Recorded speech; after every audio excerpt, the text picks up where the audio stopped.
حلوه البيتزا يا حمزه. حمزه ما تنفعش كده. حلوه. هتاكلها؟ حاسب سخنه سخنه. اكل الزيتون. هتاكل الزيتون؟ حاضر هقطعها وناكلها. ماشي. خلي بالك سخنه صح. ديت في ايه جوا ايه فلفل. هي عايزه كلها فلفل. ماشي يلا يلا. لا باي.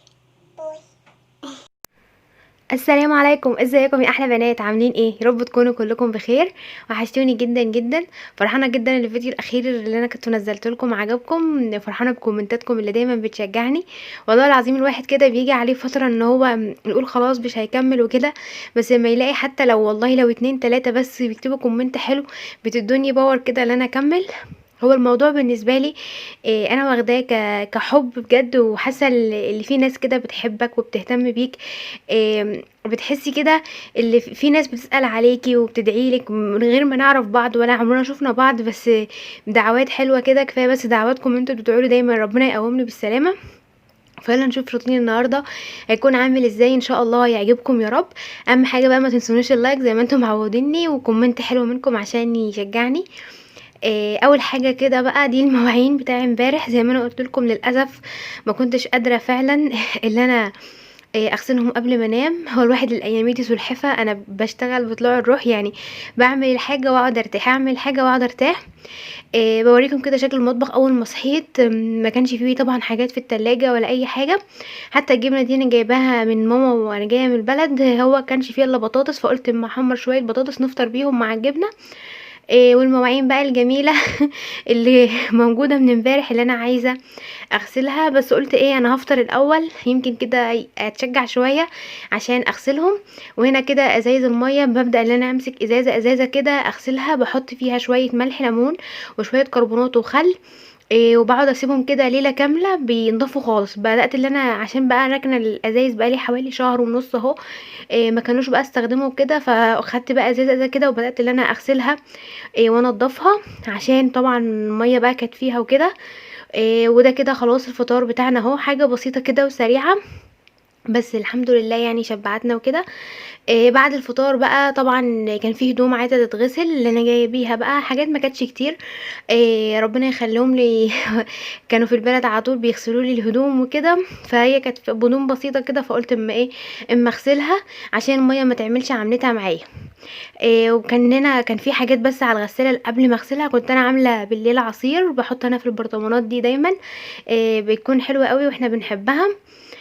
فشلت بس برطمانات من على المفرش، كنت سايباها تتصفى وسبتها بقى. وبعد كده حطيت دور الغسيل يتغسل. وكان في طماطم كده كنت انا موريها لكم، كنت انا مطلعاها من الفريزر. الطماطم دي كنت انا عيناها قبل ما اسافر زي ما هي كده، فطلعتها وسويتها وضربتها وقمت حطاها في الكيس ده كده زي ما انتم شايفين. اي طماطم تكون عندك مثلا ومش فاضيه ان انت تضربيها او كده وخايفه عليها ان هي تبوظ، حطيها زي ما هي في الفريزر وطلعيها ساعه الاستخدام، هتبقى سهله معاكي خالص. ما خدتش مني اي وقت وقمت عاملاها. وبعد كده بقى ايه دخلت على المواعين اللذيذه بتاعتي اتشجعت كده بقى واستعنت بالله وقلت لا مفر. لازم انا اللي هغسلهم يعني ما هو مفيش حد تاني هيغسلهم وكده. فبسم الله الرحمن الرحيم بقى كده ودخلت على المواعين وقلت اما اسلي نفسي. كانوا كميه مواعين جميله يعني، بس الحمد لله يعني ربنا قدرني وقدرت ان انا انضفهم. الواحده في الاخر كده زي ما انتوا عارفين ان انا بكون على اخري، حتى اعذروني على صوتي.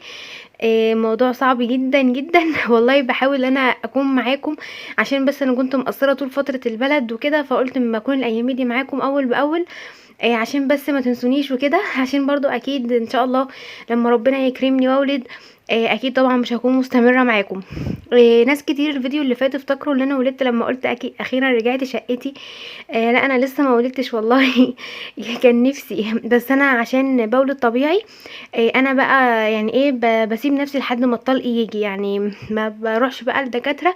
هو كنت انا متابعه مع الدكتور وكده، بس هو عشان انا بولد طبيعي بيسيبني بقى لحد ما يجيلي وقتها. فتعودكم كده بقى نعدي الفتره دي على خير، عشان الواحد بيكون في الشهر ده بيكون على اخره وكل حاجه بيكون بيعملها بصعوبه جدا جدا جدا. تحسي كده ان انتي مش قادره تتحركي اصلا سلحفه بمعنى سلحفه. خلصت كمية بقى المواعين وحطيتها اهو تتصفى. في الوقت ده بقى كانت الحمد لله الغسالة خلصت. هبدأ بقى ايه اللي انا هطلع الهدوم طلعتها كده بقى وحطيتها في الطبق، وقلت اما اروح انشرهم. هي كانت بقى هدوم السفر، الفستان بتاعي وحاجات كده، حاجات يعني ايه مش كتير، كانت اغلبيتها يعني هدوم خروج بكده بتاعتنا بتاع السفر. فقمت بقى ايه حطاه ورحت ايه عشان انشرهم.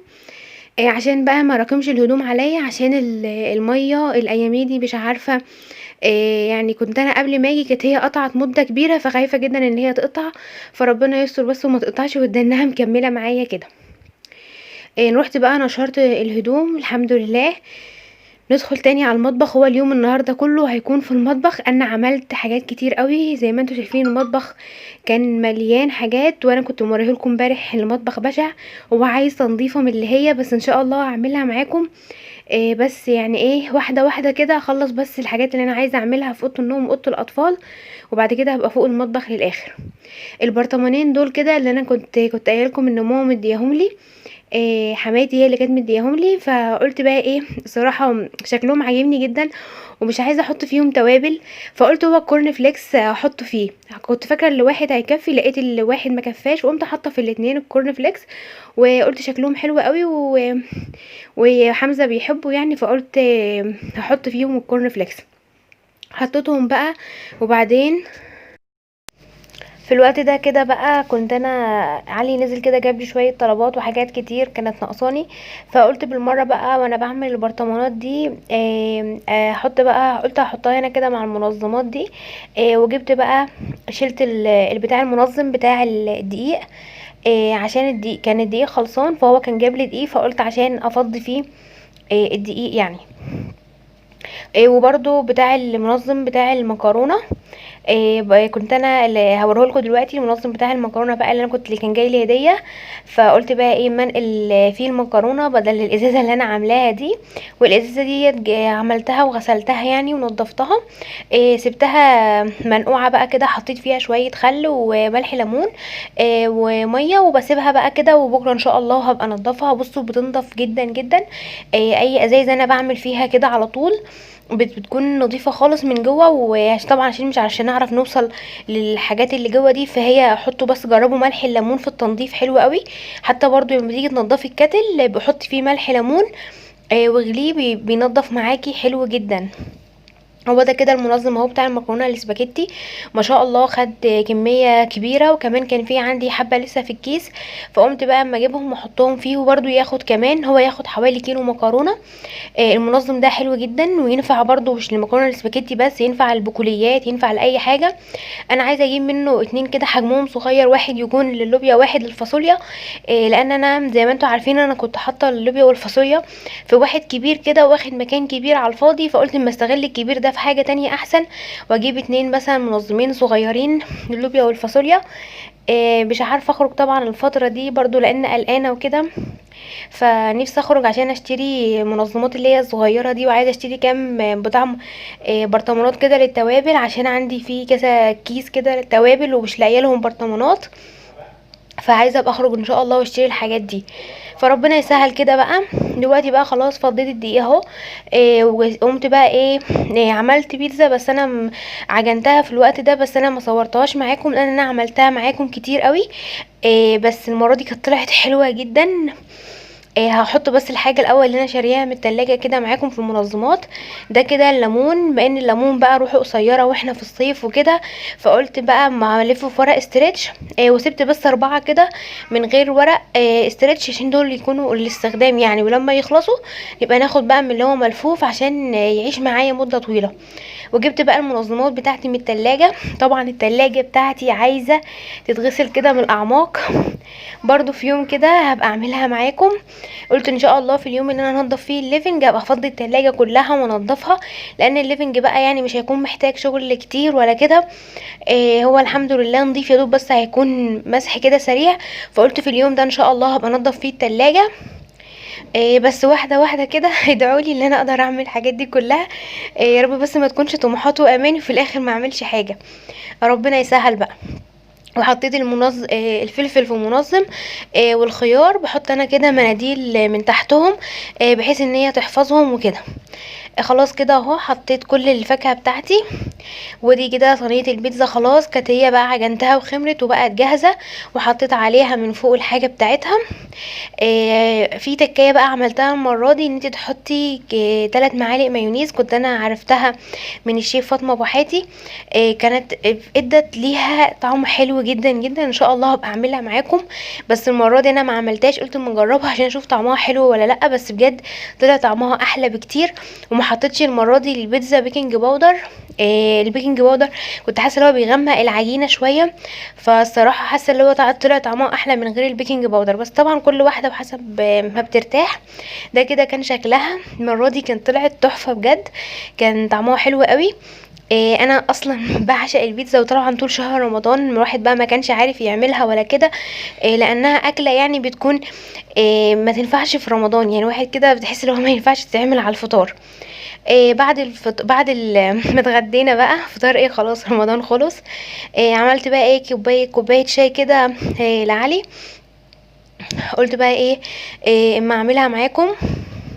لسه بقى طبعا المفارش محطوطه بتاع رمضان، فقلت بقى وانا بنضف الاوضه هبقى اشيلها. بس انا في نيتي ان انا مش هشيلها خالص، في نيتي ان انا اقلبها على الناحيه التانية.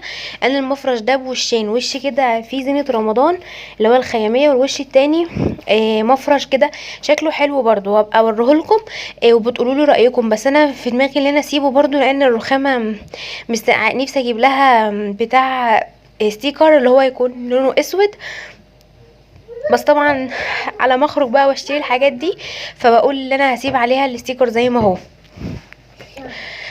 خلصت بقى عملت كوبايه الشاي، وكان المطبخ يعني بعد البيتزا وكده ما بيكونش مواعين كتير، فدخلت كده نضفته. بس بصراحه يعني هو لسه عايز تنظيفه عميقه للبوتاجاز، عايزه اغسل الفرن وعايزه انضفه. انا نضفته بس من فوق كده، لمعت الرخام ونضفت المواعين اللي كانت فيه، وعملت يعني الحاجات اللي انا قدرت اعملها زي ما انتوا شايفين كده. هو نضف وكل حاجه، بس انا بصراحه يعني حاسه ان هو محتاج تنظيفه اكتر من كده. البوتاجاز لمعته من بره، بس انا نفسي عايزه انضف الفرن بقى وكده، وعايزه السجاد كنسته وكده، بس عايزه اشيل وامسح واعمل يعني ايه تنظيفه عميقه كده، وعايزه المع المطبخ كله. فقلت اما اعمله في يوم تاني، انا بصراحه ما كنتش قادره خالص، قلت كفايه عليا قوي كده النهارده، عشان برضو ما اجيش على نفسي قوي. تمام. بعدين بقى في السهره كده الاطباق دي كنت انا جايباها معاكم من قبل رمضان، على اساس بقى ان هي تبقى رمضان وكده، هي شكلها حلو قوي، كنتش انا لسه استخدمتها، فقلت عادي يعني امشيها في اي وقت. معلش على حمزه. فجبت بقى ترمس كده وحمص، كانت ماما مدياهم لي. قلنا بقى نتسلى فيهم كده بالليل واحنا قاعدين.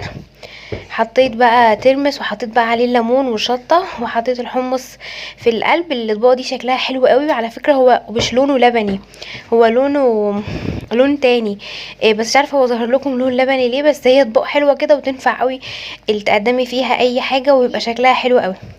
فيديو النهارده يا رب يكون عجبكم، هو الفيديو كله كان في المطبخ النهارده. اغلبيه الوقت اللي انا عملت فيه الحاجه كانت في المطبخ، وان شاء الله بقى بكره دعواتكم كده، ادعولي ان انا اتشجع واعمل اوضه النوم ولا اوضه الاطفال، هشوف كده لسه ان شاء الله ربنا يقدرني وهبدا بايه. خلاص كده فيديو النهارده خلص، يا رب يكون عجبكم واستفدتم منه باي معلومه. معلش حمزه عمال يلعب. قولوا لي بقى رايكم ايه في الفيديوهات اللي انا بعملها معاكم، وعايزيني كل يوم اكون معاكم ولا لا. عايزه استغل فتره وجودي في الشقه اللي انا اصور معاكم كل يوم، عشان لما بنزل البلد صراحه ما بكونش عارفه اصور معاكم خالص خالص. اهم حاجه بقى ما تنسونيش باللايك وكومنت حلو منك يشجعني، ويلا اشوفكم فيديو جديد، وبحبكم في الله، مع السلامه.